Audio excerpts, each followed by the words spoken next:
Sebuah kisah karya terbaik anak bangsa Indonesia bertutur tentang perjalanan kehidupan anak manusia di zaman kerajaan Tanah Jawa melalui sentuhan sejarah dan fiksi yang nyaris sempurna.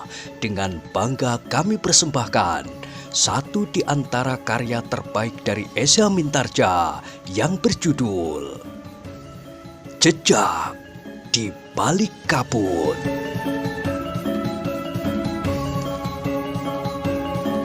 Pada kesempatan yang sangat baik ini, kita masuk pada episode yang ke-133. Selamat menikmati.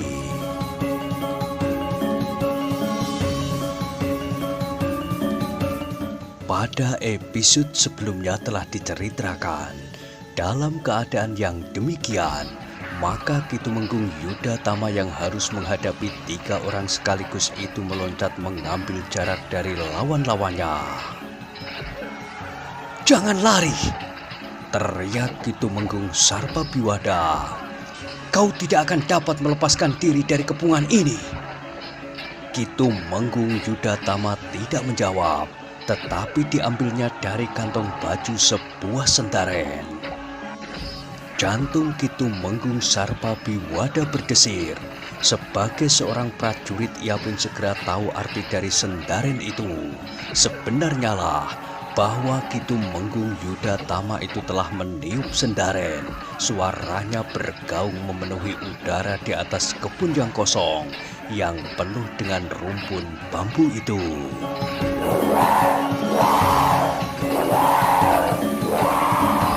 Tiba-tiba saja dari kejauhan terdengar juga suara sendaren, dan bahkan lebih jauh lagi, lama-lama terdengar pula suara sendaren bergaung.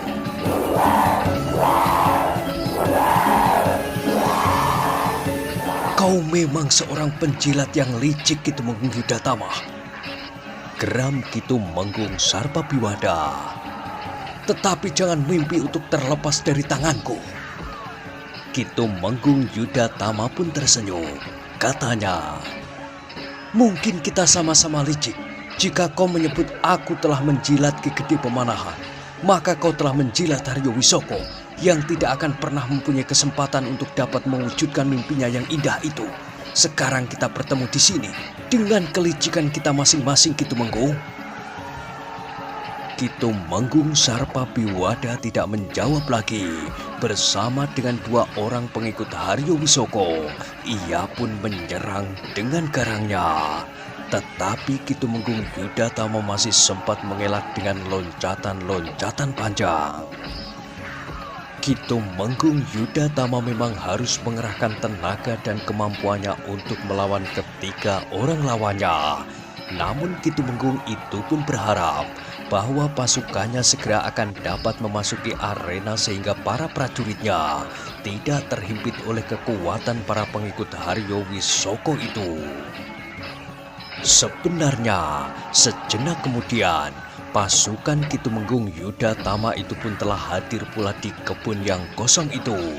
Pasukan yang cukup besar untuk menghadapi para pengikut Haryo Wisoko. Kitumenggung Sarpabiwada mengumpat di dalam hatinya.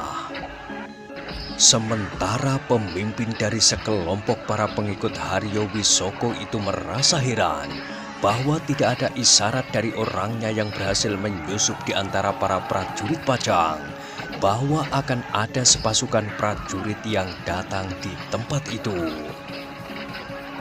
Apakah pengkhianatannya itu tercium oleh para prajurit lainnya? Pertanyaan itu timbul di dalam hatinya. Namun sebenarnya lah pasukan yang datang itu adalah pasukan khusus yang langsung berada di bawah perintah Ki Gede Pemanahan. Sehingga kehadiran mereka di tempat itu tidak dapat diketahui oleh pengikut Haryo Wisoko yang masih tetap dapat bersembunyi di lingkungan keprajuritan Pajang.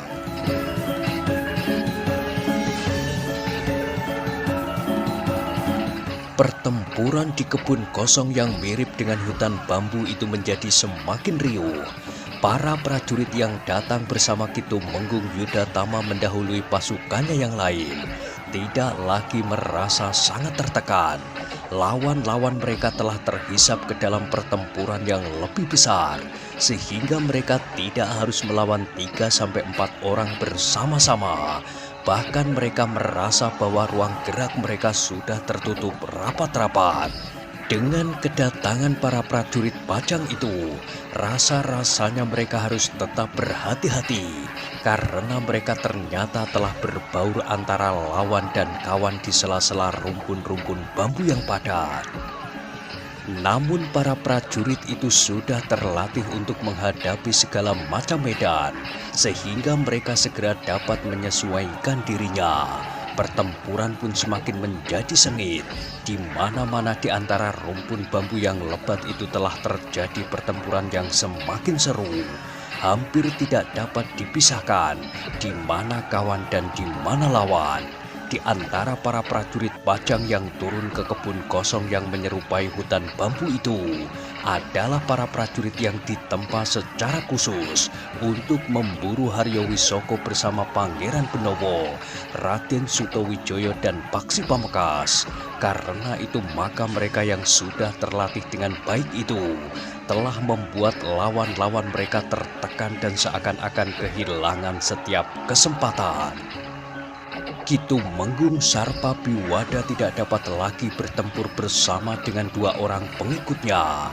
Keduanya telah dihisap oleh pertempuran yang semakin garang. Mereka harus menghadapi lawan mereka masing-masing. Dengan demikian maka Kitumenggung Sarpabiwada hanya dapat mengandalkan kemampuannya sendiri.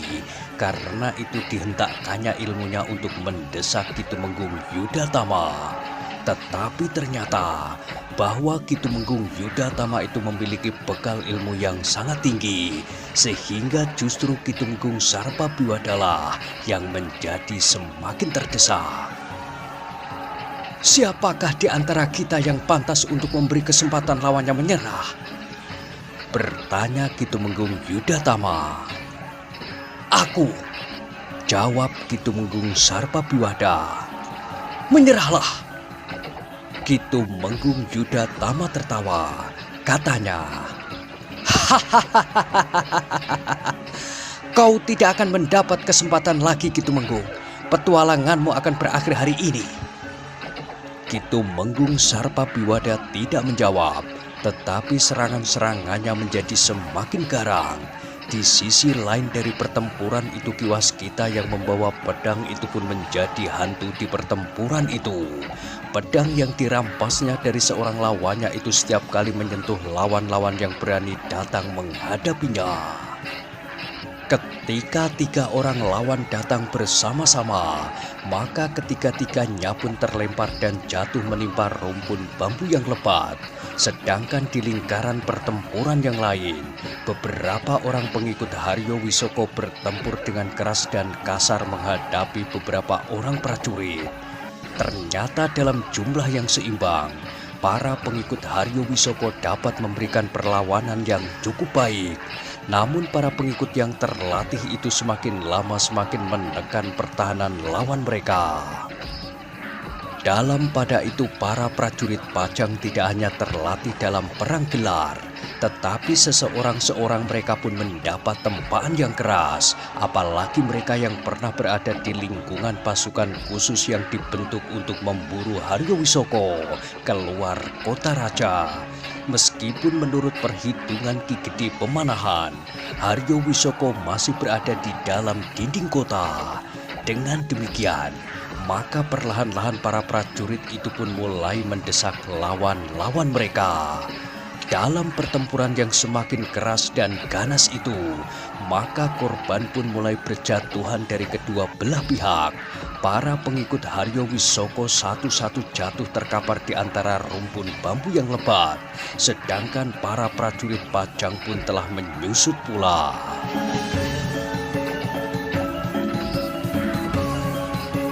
Sementara itu keadaan Kitumenggung Sarpabiwada menjadi semakin sulit. Kitumenggung Yudatama semakin mendesaknya.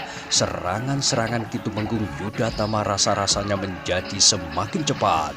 Pedangnya berputaran, namun kemudian menyambar-nyambar, menebas, mendatar, tetapi kemudian menusuk langsung mengarah ke pusat jantung.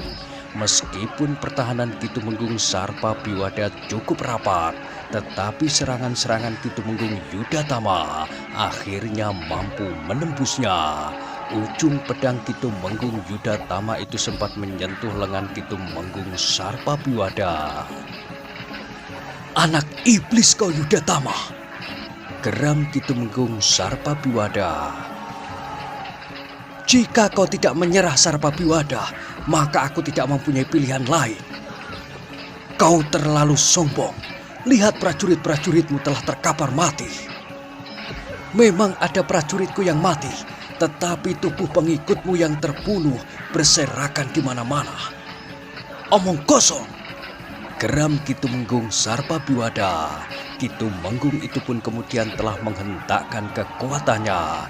Beberapa saat kemudian Kitumenggung Yudatama memang terdesak, tetapi sejenak kemudian Kitumenggung Yudatama telah menemukan alas perlawanannya kembali, sehingga justru Kitumenggung Yudatama lah yang mendesak. Sementara itu, para pengikut Haryo Wisoko mulai menyadari bahwa lawan mereka benar-benar lawan yang berat. Mungkin jumlah mereka memang terpaut, namun kemampuan mereka pun terpaut pula.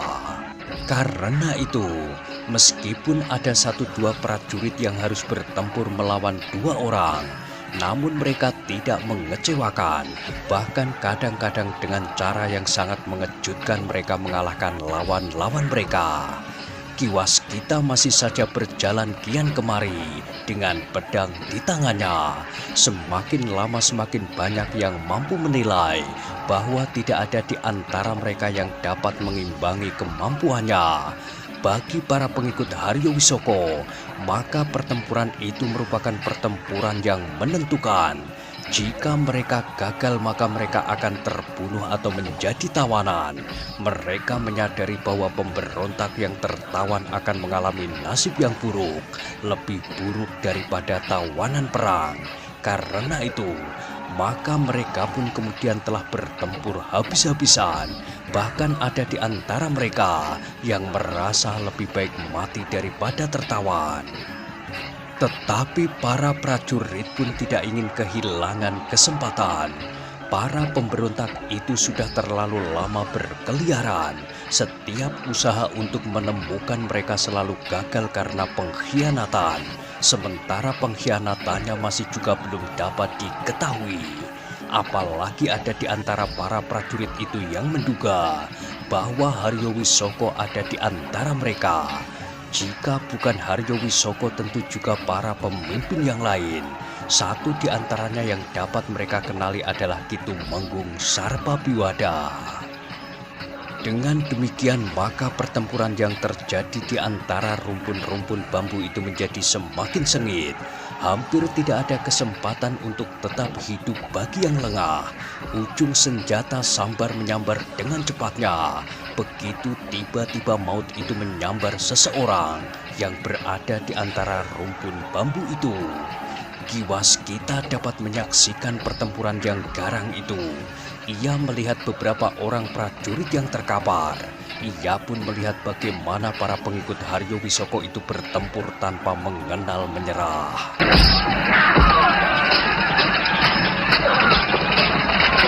Ki Waskita tidak dapat membiarkan semakin banyak korban yang jatuh. Karena itu, maka Ki Waskita pun berniat untuk mempercepat akhir dari pertempuran itu.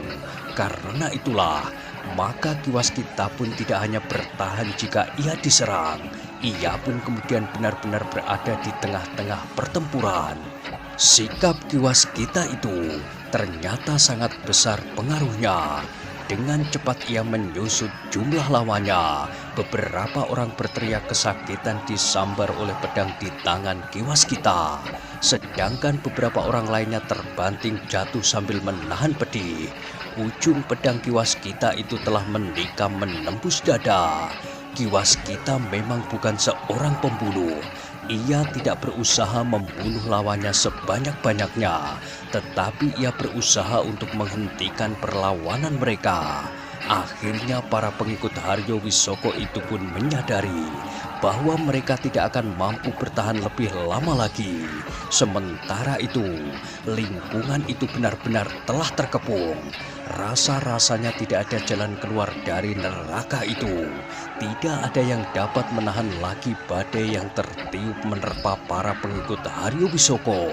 Meskipun para pengikut Haryo Wisoko itu bertempur habis-habisan, namun para prajurit Pajang yang terlatih dengan baik bersama Ki Waskita telah menggulung segala harapan untuk dapat memenangkan pertempuran itu. Sementara itu Ki Tumenggung Sarpabiwada pun telah kehilangan kesempatan sama sekali.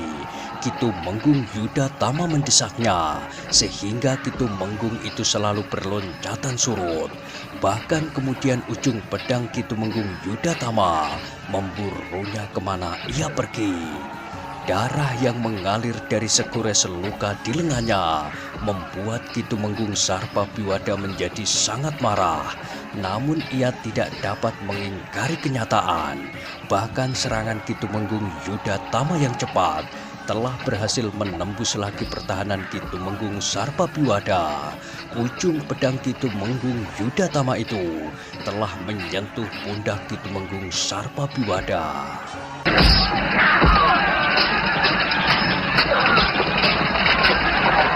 "Iblis kau!" teriak Ki Tumenggung Sarpabiwada. Ki Tumenggung Yudhatama tidak menyahut, tetapi serangan-serangannya justru menjadi semakin garang dan semakin cepat. Dengan demikian, maka Ki Tumenggung Sarpabiwada tidak melihat lagi kemungkinan untuk mengalahkan Ki Tumenggung Yudhatama. Apalagi ketika ia melihat Ki Waskita itu melangkah mendekatinya. Jika Ki Waskita itu bergabung dengan Ki Tumenggung Yudhatama, maka ia tidak akan dapat bertahan lebih lama lagi. Karena itu, demikian Ki Waskita mendekat, Ki Tumenggung Sarpabiwada itu pun berteriak, "Kau laki-laki jahanam yang licik, kenapa bukan kau yang berdiri di hadapanku? Kenapa kau minta tolong kepada orang lain untuk melepaskan dendam pribadimu itu?" "Apa maksudmu, Ki Tumenggung?" bertanya Ki Waskita. "Kenapa kau tidak berani berhadapan langsung dengan aku? Kau hanya berani mengganggu istri orang lain di balik punggung. Kenapa kau tidak berani berhadapan beradu dadah?" Wajah Ki Waskita pun berkerut. Ia melihat darah yang mengalir dari luka-luka di tubuh Ki Tumenggung Sarpabiwada. "Aku tantang kau berperang tanding, atau kau akan bertempur berpasangan dengan Yudhatama." "Sudahlah Ki Tumenggung, tubuhmu sudah terluka, meskipun tidak terlalu dalam. Darahmu sudah tertumpah, menyerah sajalah." "Persetan kau, jika kau laki-laki, aku tantang kau. Jangan kau pinjam tangan orang lain untuk memuaskan dendammu." "Ki Tumenggung, kau ditangkap karena kau telah memberontak. Itu saja tuduhan yang dilontarkan kepadamu." "Aku tahu," bentak Ki Tumenggung Sarpabiwada. Sementara itu Ki Tumenggung Yudhatama telah melangkah surut untuk memberi kesempatan kepada lawannya mengutarakan perasaannya. "Karena itu, maka Ki Tumenggung Yudhatama lah yang berkewajiban untuk menangkapmu. Jika kau melawan, maka Ki Tumenggung Yudhatama lah yang akan memaksamu untuk tunduk kepada perintahnya." "Kau tidak usah mengajari aku. Aku juga seorang prajurit. Tetapi sebelum aku ditangkap, aku tantang kau jika kau memang laki-laki." Ki Waskita pun memandang Ki Tumenggung Yudhatama sekilas. Namun kemudian ia pun menggeleng sambil berkata, "Ki Tumenggung Yudhatama, silahkan. Aku tidak mempunyai kepentingan lagi dengan orang ini." "Pengecut!" teriak Ki Tumenggung Sarpabiwada. "Kau hanya berani mencuri kesempatan menemui istriku di luar pengetahuanku. Kau tidak berani bertindak sebagai seorang laki-laki. Jika kau memang akan mengambil istriku, ambillah. Tetapi kita akan membuat penyelesaian dengan cara seorang laki-laki." "Kau sedang berputus asa, Ki Tumenggung?" Berkata Ki Waskita dengan nada berat. Menyerah sajalah. Jika kemudian kau akan membuat perhitungan dengan aku, tentu akan mendapat kesempatan. Aku tidak dapat kau kelabuhi. Laki-laki jahanam, kau sudah melanggar pagar ayu, menjebakku dan sekarang kau masih akan membohongi aku. Telinga Ki Waskita menjadi panas. Sekali lagi ia memandang Ki Tumenggung Yudatama. Ki Tumenggung Yudatama termangu-mangu sejenak. Tetapi Ki Tumenggung Yudatama yang mengetahui tataran kemampuan Ki Waskita berkata, "Jika Ki Waskita ingin menanggapinya, aku persilahkan. Aku akan menyelesaikan pertempuran ini dan menawan para pengikut Haryo Wisoko, menyerah atau tidak menyerah." Ki Waskita menarik nafas dalam-dalam. Menurut penglihatannya, kemampuan Ki Tumenggung Sarpabiwada itu tidak lebih tinggi dari kemampuan Paksi Pamekasan. Tetapi untuk mengelak, telinganya tidak tahan lagi mendengar caci maki Ki Tumenggung yang sedang berputus asa itu. Ki Tumenggung Sarpabiwada merasa tidak akan mampu lagi melawan Ki Tumenggung Yudatama, sehingga ia akan mencoba mencari kesempatan lain. Meskipun barangkali Ki Tumenggung Sarpabiwada itu pernah mendengar tataran kemampuan Ki Waskita. "Kalau kau hanya berani bersembunyi di balik selendang seorang perempuan, pergilah, jangan membuat sakit mataku," teriak Ki Tumenggung Sarpabiwada. Ki Waskita tidak dapat menahan diri lagi. Karena itu maka ia pun berkata, "Baiklah, jika Ki Tumenggung mengizinkan." Ternyata Ki Tumenggung Yudatama tanggap akan keadaan Ki Waskita. Meskipun Ki Tumenggung Yudatama yang masih lebih muda dari Ki Waskita itu tidak tahu hubungan apakah yang sebenarnya terjadi antara Ki Waskita dan Ki Tumenggung Sarpabiwada. Namun telinganya pun menjadi gatal mendengar caci maki Ki Tumenggung. Karena itu maka Ki Tumenggung Yudatama itu pun kemudian berkata, "Silahkan Ki Waskita, aku akan melihat seluruh arena pertempuran yang luas ini, apa yang sebenarnya sudah terjadi." "Terima kasih Ki Tumenggung," desis Ki Waskita. Demikianlah, maka sejenak kemudian maka Ki Waskita telah berhadapan dengan Ki Tumenggung Sarpabiwada. Dengan nada geram Ki Tumenggung itu pun berkata, "Kau memang jahanam yang sombong, tetapi tunggu, kau akan segera mati menebus kejahanamanmu." "Ki Tumenggung, aku tahu bahwa kau menjadi berputus asa. Kau hanya ingin mencari kemungkinan baru dengan menantangku. Tetapi bukan salahku jika aku sama sekali tidak akan memberimu kesempatan untuk lari. Aku tidak memerlukan belas kasihanmu," bentak Ki Tumenggung Sarpabiwada. "Aku akan membunuhmu." Ki Waskita itu pun segera mempersiapkan diri. Ia tidak ingin bertempur berkepanjangan melawan Ki Tumenggung Sarpabiwada. Sementara itu pertempuran di mana-mana justru mulai nampak keseimbangan yang berat sebelah. Para prajurit Pajang semakin menguasai seluruh medan. Meskipun para pengikut Haryo Wisoko masih mengadakan perlawanan habis-habisan.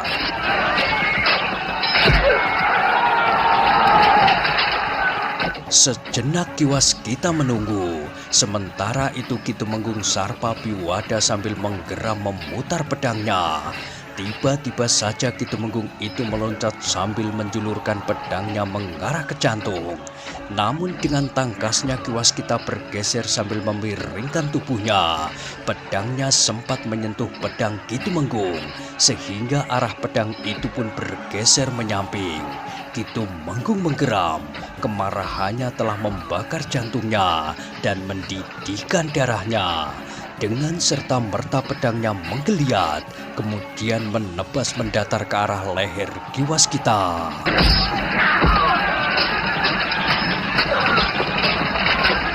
Tetapi kiwas kita pun dengan cepat merendahkan dirinya, sehingga pedang itu terayun di atas kepalanya. Namun sementara itu kiwas kita justru telah menjulurkan pedangnya menggapai pinggang Ki Tumenggung Sarpabiwada. Ki Tumenggung itu pun berteriak, bukan saja karena pedih, tetapi kemarahan dan kebenciannya lah yang serasa meledak di dadanya. Namun kiwas kita sudah bertekad untuk dengan cepat mengakhiri pertempuran itu. Karena itu ketika Ki Tumenggung meloncat surut, kiwas kita tidak mau kehilangan kesempatan. Dengan cepat ia pun meloncat memburu sambil menjulurkan pedangnya. Ki Tumenggung yang sedang mengambil jarak itu dengan tergesa-gesa berusaha untuk menangkis. Namun ketika pedangnya terayun, kiwas kita memutar pedangnya. Ketika sekali lagi pedang itu terjulur, maka pedang itu telah menyentuh dada Ki Tumenggung. Sekali lagi terdengar teriakan nyaring, teriakan kemarahan dan dendam yang meledak-ledak di dalam dadanya. Namun yang ternyata telah terbentur pada kenyataan bahwa kiwas kita itu memiliki kemampuan yang sangat tinggi.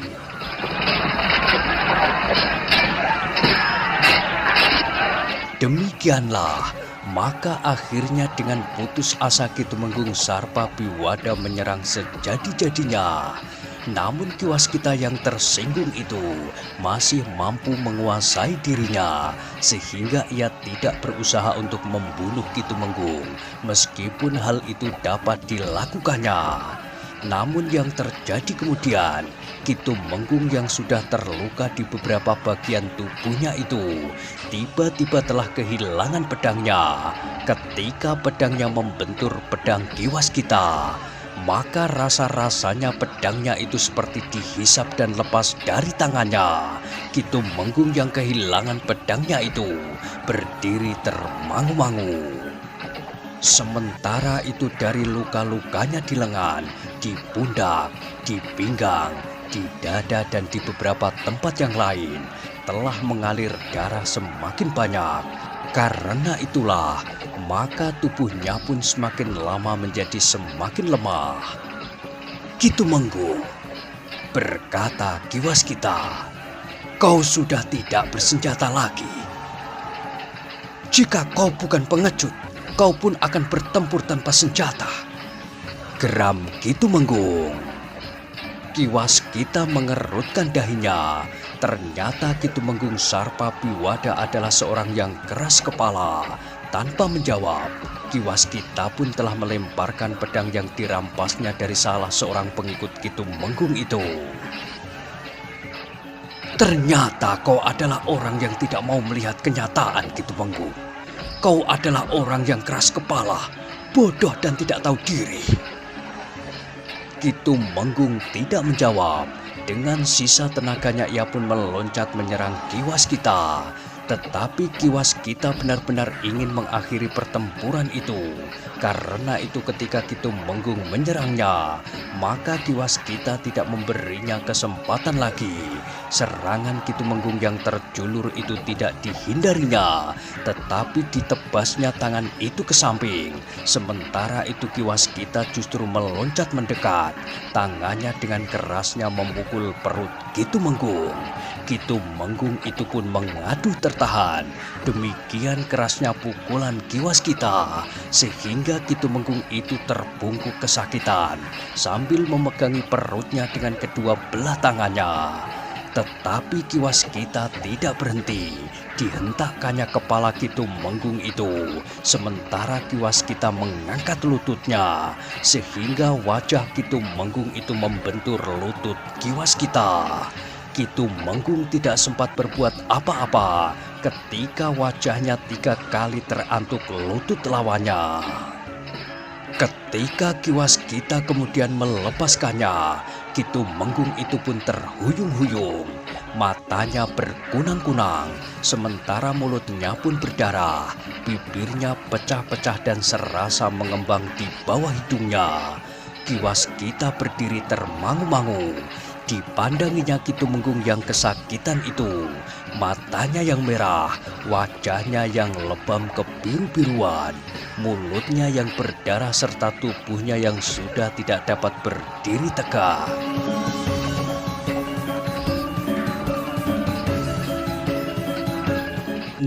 Nah, bagaimanakah kisah selanjutnya? Silahkan ikuti terus kisah Jejak di Balik Kabut pada episode berikutnya.